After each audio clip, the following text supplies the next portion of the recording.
As we reported earlier this week, it has not been easy to figure out what's been going on at Freedom Industries. That's the company behind the chemical leak that resulted in 300,000 West Virginians having to go days without access to their water supply.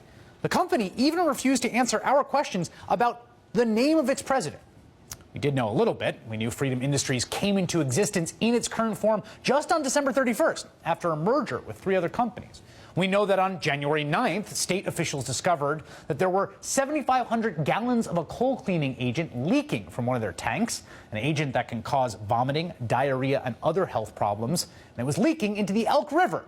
That Elk River feeds into an intake tank for water distribution, and that resulted in more than 300 people being sent to hospitals with symptoms potentially due to the spill. All right, now we know something new.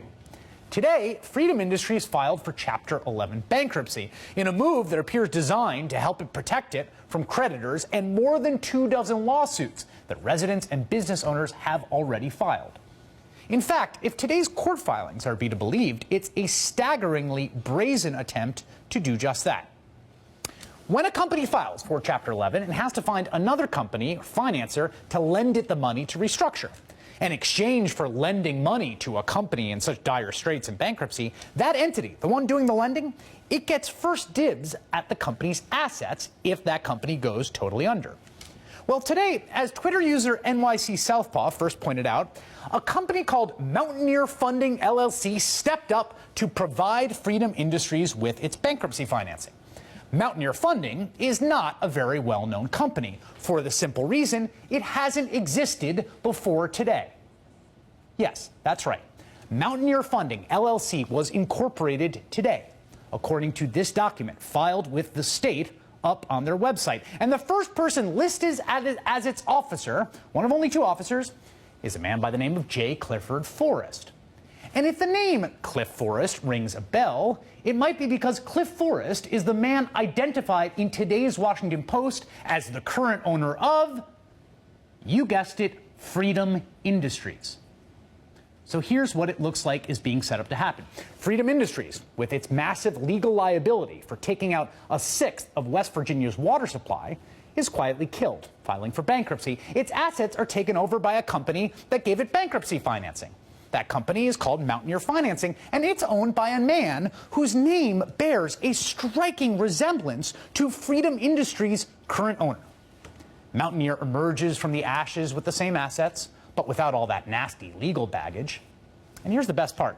On this page of its bankruptcy filing, the 2 parties, Freedom Industries and Mountaineer Financing, assert the terms and conditions of the debtor in possession, which is the technical term here, were negotiated by the parties in good faith and at arm's length. At arm's length.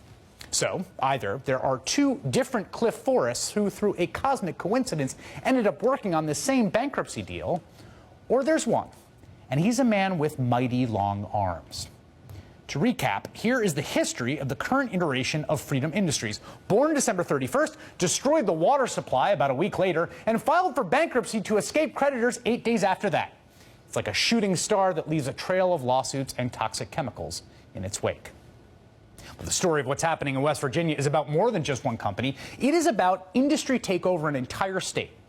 Start with the water supply itself. Back in 2009, the New York Times pointed to West Virginia to illustrate how industry successfully lobbied to undermine clean water laws.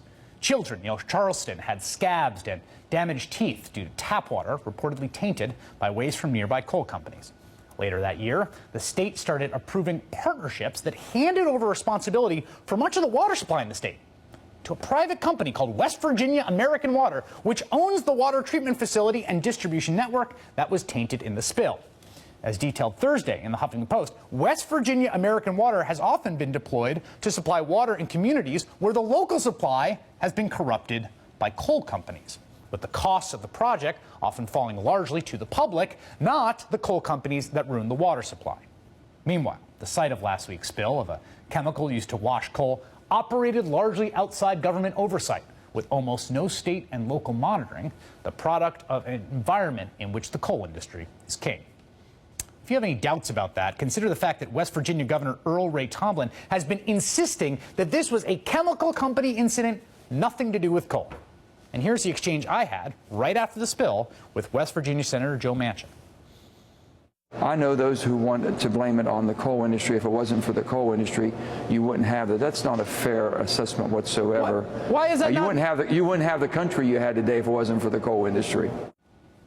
Joining me now, Bob Kincaid, a radio broadcaster on the Head On Radio Network in West Virginia, co-founder of the Appalachian Community Health Emergency Campaign.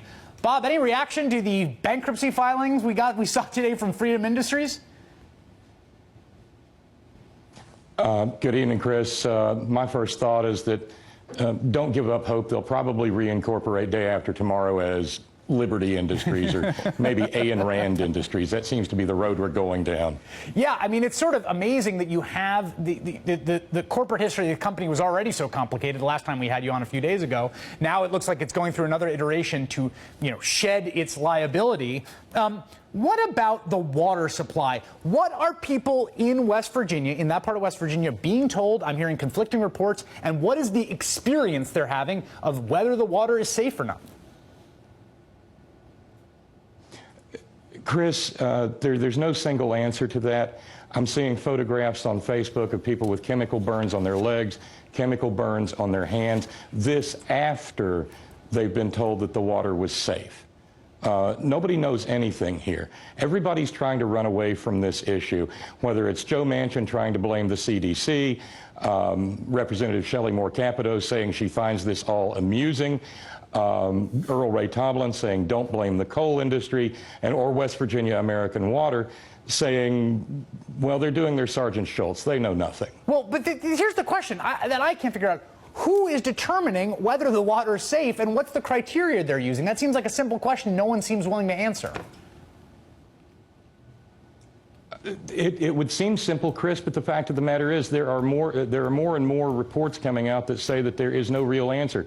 There's a report that says that the report upon which all of these determinations have been based was not on crude MCHM, but rather on pure MCHM. There's a report out, I saw a report right before we started talking from the Navy saying that the levels of safe exposure to MCHM are drastically lower than the 1 part per million standard that's been put out. The fact of the matter is, Chris, there is an ongoing involuntary experiment on a human population of about 300,000 people, and it's utterly unconscionable at this point in time.